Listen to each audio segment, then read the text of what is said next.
우리들의 인생사 또 세상사에는요, 생각지도 못한 일들이 종종 생깁니다. 신학교 동기인 몽골에서 사역하시는 선교사님이 전해준 소식이에요. 그저께 6월 20일, 21일 목요일, 금요일에 몽골에서 있었던 이야기입니다. 목요일에는요, 이상 기온으로 온도가 30도까지 올라갔대요. 그런데 목요일 밤에는 폭우가 쏟아졌대요. 그런데 그 다음날 금요일 아침부터는 폭설이 내리기 시작했대요. 생각지도 못한 일이죠. 6월 21일 기아 타이거즈가 하나와 야구 경기를 했습니다. 기아 타이거즈가 이겼습니다. 저는 기분이 좋아요. 저는 타이거즈 팬이니까. 자, 이 승리의 결정적 선수 중 한 명은 소크라테스예요. 이 소크라테스가 6회에 홈런 한 방 투런 홈런을 쳤습니다. 그리고 그 다음 타석 8회에 들어와가지고 또 홈런을 딱 친 거예요. 홈런 2방을 친 겁니다. 생각지도 못한 일이죠. 제가 6월 첫째 주부터 제일 청년부 사역을 하게 되었습니다. 성도님들도 저도 생각지도 못한 일입니다. 우리가 인생에서 만나는 생각지도 못한 일은 위기일 수도 있고요, 기회일 수도 있습니다. 저는 50대 후반으로 가는 담임 목사가 생각지도 못한 청년 사역을 하게 되었다는 것이 기회라고 믿습니다. 먼저 제 자신에게 기회라고 믿습니다. 청년들에게 기회라고 믿습니다. 우리 금성교회의 기회라고 믿습니다.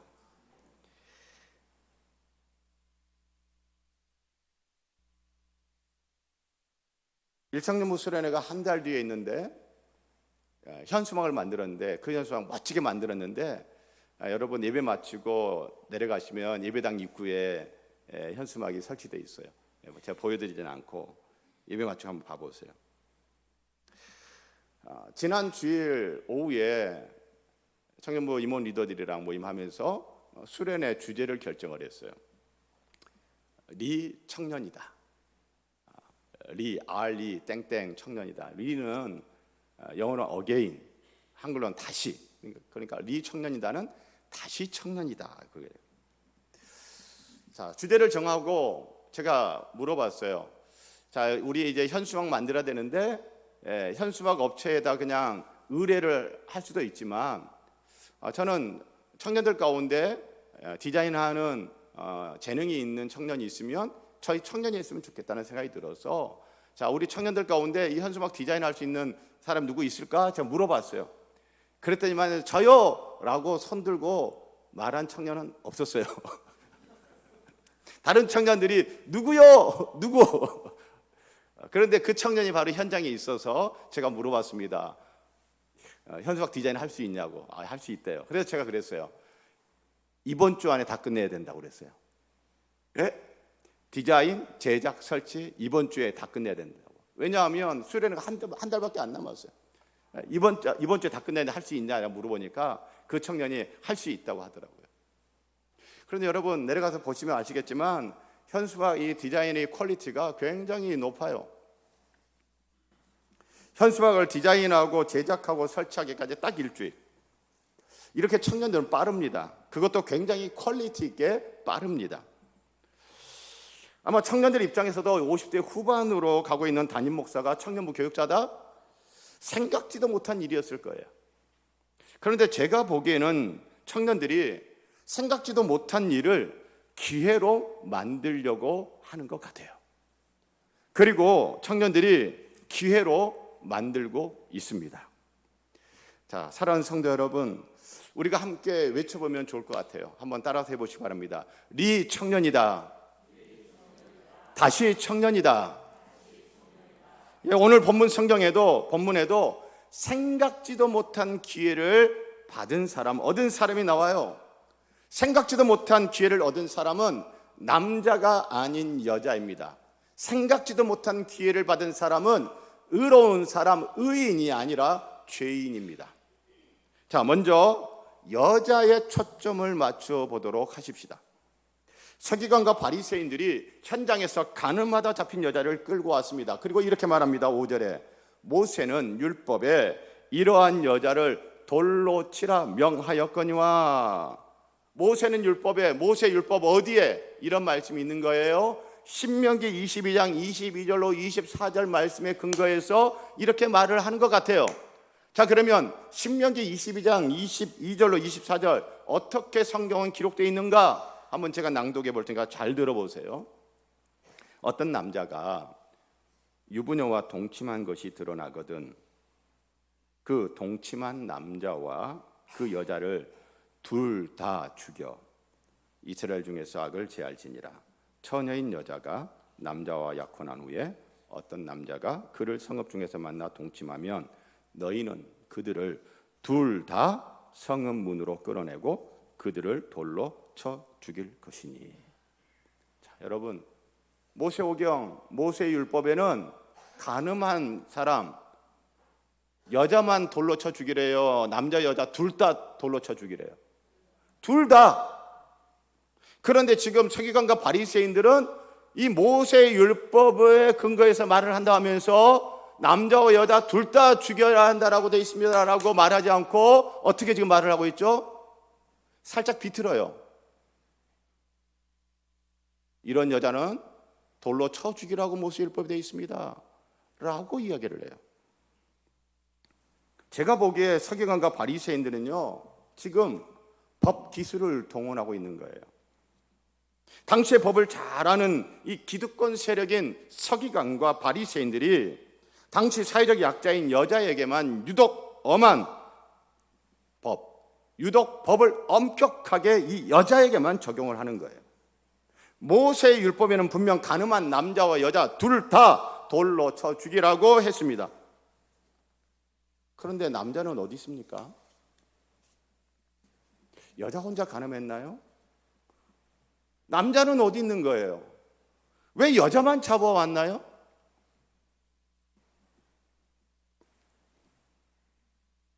여기서 여자는 남성 중심 사회에서 기득권 세력이 아닌 또 권력의 반대편에 있는 사람을 상징합니다. 또는 힘없는 당시 사회적 약자를 상징합니다.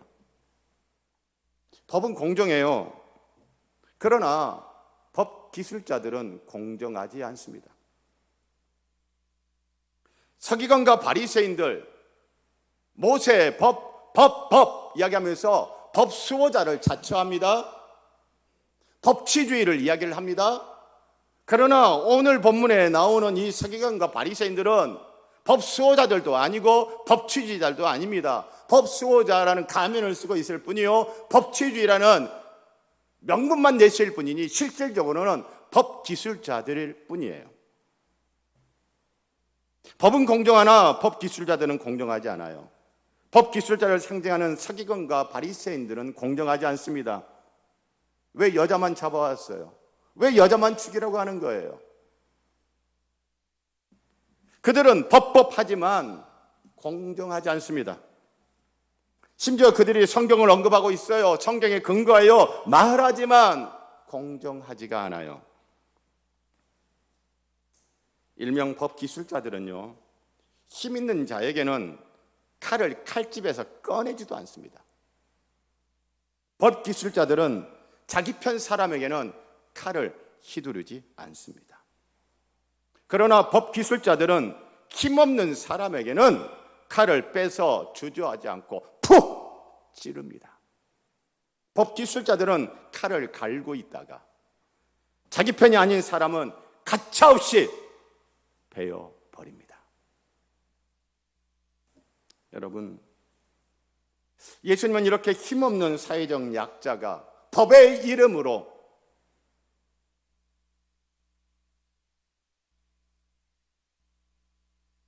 고통당하고 있을 때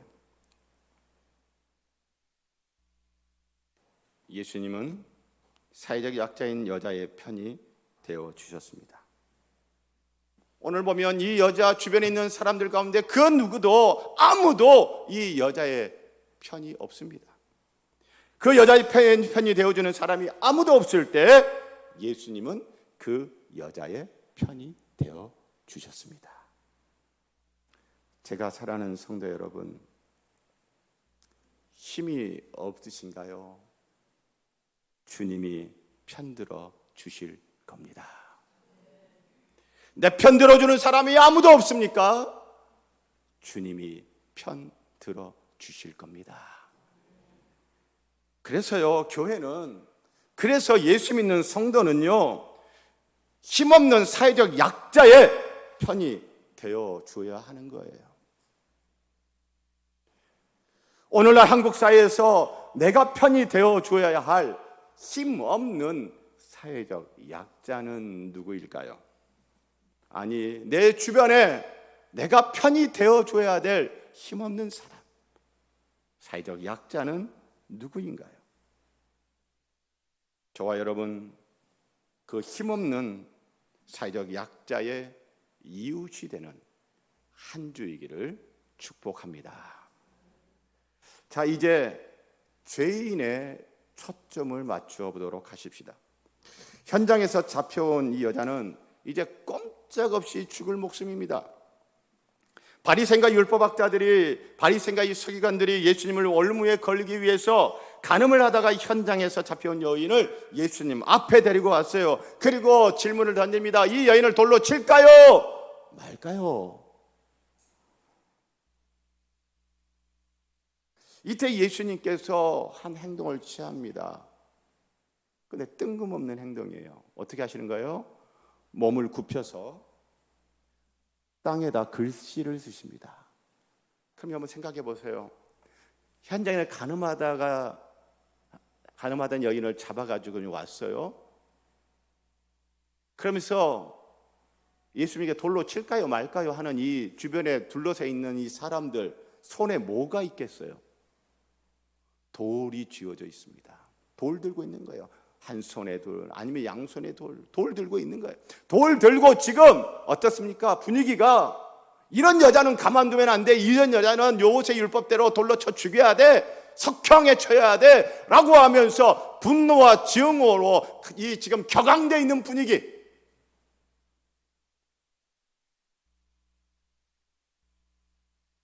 스파크만 일어나면 빵 터지기 일보 직전의 그 분위기 속에서 예수님께서 취한 행동, 몸을 굽히시고 땅에 글씨를 쓰는 거예요.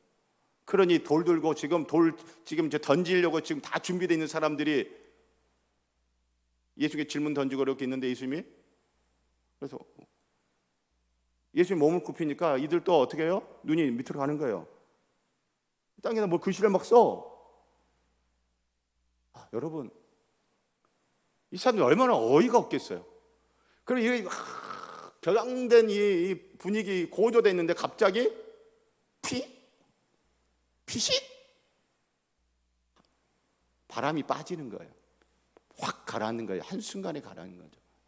그런데 예수님께서 땅에 글씨를 쓰신다. 무슨 글씨를 쓰셨을까? 사람들이 여기에 굉장히 관심이 많은 것 같아요. 예수님의 땅에 글씨를 쓰셨다. 글씨 쓰신 그 내용이 뭘까? 그런데 그거 중요하지 않아요. 성경은 말도 하지 않습니다. 중요하지 않아요. 그래서 사람들이 돌 들고 있다가 이렇게 보다가 뭐야? 어이가 없는 거예요. 이미 바람을 한번 빠졌어. 그래서 7절에 이 사람들이 예수님을 막 채근해요. 그들이 묻기를 맞이 아니하는지라. 예수님이 땅에 글씨 썼는데 별거 아니거든. 자기들에게 답을 해주는 내용도 아니거든.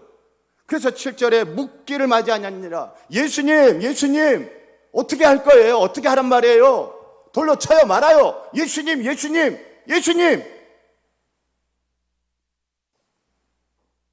이때 예수님이 그 유명한 말씀을 하시죠. 누구든지 죄 없는 자가 먼저 돌로 치라. 자, 그런데 여러분, 예수님께서 이 말씀을 하시는데 모세 율법에 보면 누가 먼저 돌로 치는 줄 알아요? 신명기 13장 9절에 보면 증인이 먼저 돌로 쳐라. 나 이 사람 죄를 범한 거 내가 봤어, 내가 증인이요 하는 그 증인이 먼저 돌로 치면 다른 나머지 사람들이 돌을 팍 던져서 죽이는 거예요. 사형에 처하는 거예요. 증인이 먼저 돌로 치라 그렇게 돼 있어요. 제가 낭독해 드릴게요. 신명기 13장 9절. 너는 용서 없이 그를 죽이되 죽일 때에 네가 먼저, 증인이 네가 먼저 그에게 손을 대고 후에 백성이 손을 대라. 여러분, 여기서 지금 우리는 충격받아야 돼요. 왜냐하면 예수님이 모세의 율법 신명기 13장 9절 말씀, 증인이 먼저 치라라고 하는 말씀을 지금 누가 먼저 치라고 지금 바꿨어요? 죄 있는 자가 먼저 돌로 쳐라. 증인이 먼저 치라를 증인 대신 뭐로 바꿨어요? 죄 없는 자가 먼저 쳐라. 증인을 죄 없는 자로 지금 바꿔서 말씀하고 있어요. 여러분, 성경 이렇게 바꿔도 되는 거예요? 성경 이렇게 막 바꿔도 되는 거예요?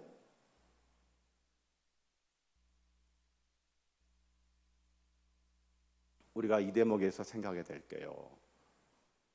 저와 여러분은 성경의 하나님의 말씀을 믿습니다. 그렇죠? 안 믿으시나요?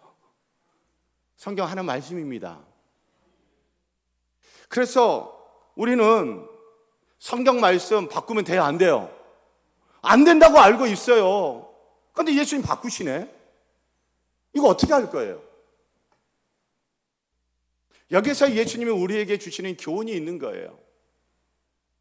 문자주의를 조심하라는 거예요. 성경이 인간인 우리에게 주어진 하나님의 말씀이 우리 인간에게 주어졌기 때문에, 인간의 언어로 기록되어졌기 때문에 단어와 그리고 문장 구조와 문맥 이런 것들이 중요해요. 그러나 문자주의, 그건 조심해야 되는 거예요. 자, 여러분, 서기관과 바리새인들도 하나님의 말씀을 바꿨어요. 둘 다 죽이라고 했는데 그들은 지금 뭐라고 그랬죠? 여자를 죽이라고 그랬습니다. 예수님, 증인이 먼저 치라고 그랬는데 예수님이 지금 죄 없는 자가 먼저 치라고 지금 바꿨어요. 무슨 차이죠? 서기관과 바리새인들은 사람을 죽이기 위한 거예요. 그러나 예수님은 사람을 뭐 하기 위해서? 살리기 위해서. 자, 여러분, 여기서 예수님의 지혜가 나오는 겁니다. 여러분, 구약 성경을 보면 우리들에게 익숙한 지혜는 뭐냐면 규범적 지혜예요. 악인은 벌하고 선한 의인은 어떻게 해요? 상 주고. 악인은 심판하고 의인은 구원하고. 여러분, 이 규범적 지혜예요. 의인은 잘 돼야 되고 악인은 잘 안 돼야 돼. 그게 규범적 지혜예요. 그 규범적 지혜를 이야기하는 것이 잠언이라는 성경책이에요. 그런데 여러분, 성경에 보면 이 규범적 지혜를 벗어나는 일들이 있습니까, 없습니까? 의인인데, 믿음 좋은 의인인데, 하나님 잘 섬기는 의인인데, 선한 사람인데 고난과 고통 겪는 일이 있습니까, 없습니까? 있어요. 규범적 지혜로는 이걸 해석이 안 되는 거예요. 그래서 성경에는요, 성찰적 지혜가 있어요. 욥기라는 책도 성찰적 지혜를 이야기하는 거고요, 전도서라는 책도 성찰적 지혜를 얘기하는 거예요. 예수님은 지금 이 시간 성찰적 지혜를 지금 사용하고 있는 겁니다. 증인이 먼저 치라, 그 말씀 그대로 사용하면 어떻게 돼요? 내가 증인이요 하고 누가 돌을 던질 거 아니에요? 그러면 다른 사람들이 우르르르 하면서 돌을 던져서 그 여자 죽일 거 아닙니까? 여러분, 이 세상에서는 법의 이름으로 사법살인하는 경우들이 종종 있었거든요. 예수님은 이때 이 여자를 살리기 위한 성찰적 지혜를 발동하신 것입니다. 사랑하는 성도 여러분, 우리가 성경이 하나님의 말씀인 걸 믿습니다. 그러나 우리가 경계해야 될 것은 성경을 문자주의로 믿는 거, 이거 조심하도록 하십시다. 그리고 우리가 규범적 지혜뿐만 아니라 예수님에게서 성찰적 지혜를 배우는 지혜로운 저와 여러분 됐으면 참 좋겠습니다. 예수님께서 누구든지 죄 없는 자가 먼저 돌로 치라 라고 이렇게 말씀을 하신 다음에 무슨 일이 벌어집니까? 만약에 세계관과 바리새인들이 증인이 먼저 돌로 치라 했다는 그 말씀 들이댈 때 예수님이 그래 증인이 먼저 돌로 치라 했다며 누군가가 내가 증인이라고 돌을 던졌을 거예요. 그리고 뒤에 있는 사람들이 막 돌을 던져서 다 그 여인은 죽었을 건데, 그런데 무슨 일이 벌어지느냐. 9절, 그들이 이 말씀을 듣고 양심의 가책을 느껴 어른으로 시작하여 젊은이까지 하나씩 나가고 오직 예수와 그 가운데 서는 여자만 남았더라. 사람들이 어른부터 시작해서 나이 어린 사람으로 쭉 내려가면서 저 하나씩 다 가는 거예요. 이 이야기를 가지고 전 숙명여대 교수였던 철학자 김영민 선생님이 세속의 어긋남과 어긋냄의 인문학이라는 책에서 이렇게 이야기를 하고 있어요. 제가 한번 읽어드릴게요. 나이 많은 사람부터 하나하나 가버렸다는 흥미로운 구절에서 유추해 보면 제일 마지막까지 남아있던 어느 철모루는 그래서 죄가 정은 소년의 존재를 상상할 수도 있겠다. 그는 별 생각 없이 인근을 배회하다가 그 현장에 입회하게 되었을 것이다. 그리고 예수의 단호하고 현명한 개입이 아니었다면 그 역시 그 죽음의 현장에 별 의도 없이 함께 있다가 어른들을 따라 돌멩이 몇 개쯤은 던졌을 것이다. 우리의 철없는 소년도 돌멩이 몇 개쯤은 쉽게 던지게 되었을 것이다. 의도 밖의 돌멩이 몇 개쯤은. 자, 여러분, 악한 의도를 담은 첫 돌멩이가 던져지면 그 다음에 어떻게 되는 거예요? 막 사람들이 돌멩이 던질 텐데 그 돌멩이들 중에는 의도 밖의 돌멩이도 있을 거란 말이죠.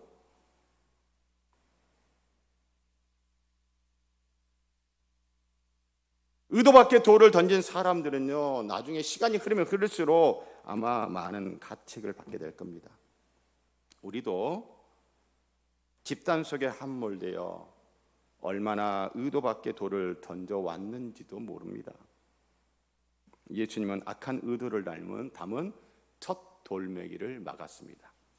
그래서 의도 밖의 돌멩이를 던질 수 있는 가능성도 막으셨습니다. 이것이 진정 살리는 자의 모습입니다. 여러분, 한국 사회에서 누군가가 저 사람 빨갱이야! 오늘날 한국교회에서 신천지 이단의 폐해가 너무 크다 보니 누군가가 어떤 성도를 보면서 신천지야!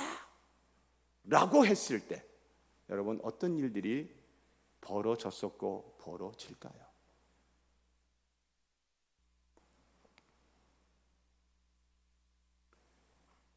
제가 잘 아는 성도 여러분, 예수님은 진정 살리는 분이십니다. 이 여자만 살린 것이 아니라 악한 의도를 가지고 돌멩이 던지는 사람도 살렸고, 그리고 그냥 지나가다가 그냥 이렇게 같이 보다가 의도 밖에 돌멩이를 던질 그 사람도 살렸고, 예수님은 모두를 살리는 진정 살리는 분이십니다. 예수님은 그렇게 우리 모두를 살리신 분이십니다. 저와 여러분, 이번 한 주 누군가를 죽이는 돌 던지지 말고 누군가를 살리는 말 하시면 좋겠습니다. 자, 여러분, 현장에서 가다마다 잡혀온 여자는 꼼짝없이 죽을 줄 알았어요. 그런데 생각지도 못한 기회를 얻었잖아요. 어떻게? 생각지도 못했는데 살게 된 거예요. 그녀가 생각지도 못한 다시 살 기회는 스스로 찾은 것이 아니잖아요. 그녀가 생각지도 못한 다시 살 기회는 누가 주셨어요? 예수님이 주신 것입니다. 할렐루야. 여러분, 우리 지우개라는 게 있어요. 요즘은 지우개는 많이 안 쓰는데 연필을 쓸 때는 지우개가 꼭 있습니다. 자, 여러분, 지우개 역할은 뭐죠? 단순히 지우는 것이 아니에요. 지우개 역할은 단순히 지우는 것이 아니라 다시 쓰게 하여 연필에게 한 번 더 기회를 주는 데 있습니다. 지워야 새로 쓸 수 있습니다. 그래서 연필에게는 뭐가 꼭 필요해요? 지우개가 필요합니다. 여러분, 우리 어렸을 때 연필 한쪽 끝에 뭐가 꼭 붙어 있어요? 지우개 꼭 붙어 있었잖아요. 내일 모레가 한국전쟁 발발한 6.25인데 초등학교 시절에 6.25를 한국전쟁을 겪으셨던 한 목사님의 이야기예요. 그는 전쟁통에 자신이 다니던 초등학교가 포탄을 폭격 맞아가지고 막 불타는 걸 봤어요. 그때 사람들은 다들 막 발을 동동동동 구르면서 어떻게 막 그러고 있는데 이 소년은 기뻤어요. 너무 좋았어요. 학교가 폭격 맞아 불타는 게 너무 좋았어. 왜? 교무실에 성적표가 있는데 성적이 엉망이던 탓에 성적표가 같이 활활활 타고 있다는 거 너무 좋았어요. 사랑하는 성도 여러분, 우리는 나이가 들어갈수록 어린 사람들보다 어린이들보다 인생의 손수건에 죄와 허물이 더 많이 묻는 것 같습니다. 그런데 그 주홍빛 같은 죄가 다 지워진다면 얼마나 좋겠습니까? 사랑하는 성도 여러분, 지우개 인생, 새로 시작할 수 있는 인생이 복된 인생입니다. 그녀는 분명 죄인이었어요. 그러나 그녀는 복된 인생입니다. 왜요? 11절 예수님이 말씀하십니다. 나도 너를 정죄하지 아니하노니 가서 다시는 죄를 범하지 말라. 그녀의 죄를 지워버리고 다시 새로운 삶을 살 수 있는 기회를 준 지우개 누구예요? 그녀의 인생의 지우개 예수님입니다. 할렐루야. 그녀는 예수님 덕분에 새로운 생명의 삶을 새롭게 살 수 있는 기회를 얻었습니다. 여러분, 이 여인이 누구예요? 이 여인이 바로 접니다. 죄인인 제가 지옥 형벌 받지 아니하고 영원한 지옥 형벌 받지 아니하고 구원받아 죄사함 받고 영원한 천국의 삶, 영생을 누리는 삶을 받게 되었으니, 제가 생각지도 못한 기회를 받았으니 이 여인이 바로 저인 것입니다. 저는 죄인입니다. 그러나 저는 복된 인생입니다. 왜요? 주님이 지워주셨기 때문입니다. 제가 생각지도 못한 기회를 주님이 주셨기 때문입니다. 할렐루야. 이 여인이 누굽니까? 바로 여러분 자신 아닙니까? 바로 여러분 자신 아닙니까? 주님이 우리에게 지우개가 되어주셔서 우리의 허물도 지워주시고 우리의 죄도 지워주시고 우리가 생각지도 못한 기회를 주셨습니다. 오늘 본문의 그녀, 이제 여기서 내가 죽는구나, 꼼짝없이 죽는구나, 이제 끝났구나, 내 인생 끝이구나 싶었는데 생각지도 못한 기회를 받았어요. 우리의 인생이 그랬잖아요. 저도 생각지도 못한 기회, 이제 끝이구나, 이제 여기서 죽는구나 싶었던 그런 때에 생각지도 못한 기회, 주님의 은혜가 있었습니다. 성도님들도 그런 게 있지 않으셨습니까? 여러분, 또 우리 앞으로 인생에도 주님은 죄인인 우리에게 생각지도 못한 기회를 또 주실 것입니다. 자, 그런데 성경은 여기까지 이야기하고 끝. 죄인인 그녀에게 생각지도 못한 기회를 주셨다. 그리고 끝. 여러분, 이 여자가 생각지도 못한 기회를 받았는데 이 기회를 잡았을까요? 이 기회를 안 잡았을까요? 성경은 말하지 않습니다. 성경은 그 결론을 열어놓고 있습니다. 누구의 이야기입니까? 우리의 이야기입니다. 어떤 사람은 주님으로부터 생각지도 못한 기회를 받고서 그 기회를 붙잡고 새로운 삶을 살며 죄를 떠난 삶을 살며 거룩한 인생을 살며 멋지고 아름다운 인생의 날개를 펼치는 사람이 있는가 하면 주님으로부터 생각지도 못한 기회를 받았음에도 그 기회를 안 잡고 과거의 삶으로 돌아가고 죄된 삶으로 돌아가고 그런 어리석기 짝이 없는 인생을 사는 사람도 있거든요. 사랑하는 성도 여러분, 주님은요, 죄인인 저와 여러분 모두에게 생각지도 못한 기회를 주셨고 또 주실 것입니다. 주께서 주시는 그 기회 꼭 잡으시기를 바랍니다. 그 기회를 잡고 여러분 어떻게 살아야 되겠어요? 우리 주님이 생각지도 못한 기회를 그 여인에게 주실 때는 어떤 마음이에요? 여인이여, 이제 그렇게 살지 마. 여자여, 그렇게 살면 안 돼. 여자여, 당신 멋지고 아름다운 인생을 좀 펼쳐봐. 그 마음이시잖아요. 우리를 향한 주님의 마음도 그런 거 아니겠습니까? 사랑하는 성도 여러분, 생각지도 못한 기회를 주시는 예수님, 우리 그 기회를 붙잡고 이번 한 주 정말 멋지고 아름다운 인생을 펼쳐 가도록 하십시다. 기도하겠습니다.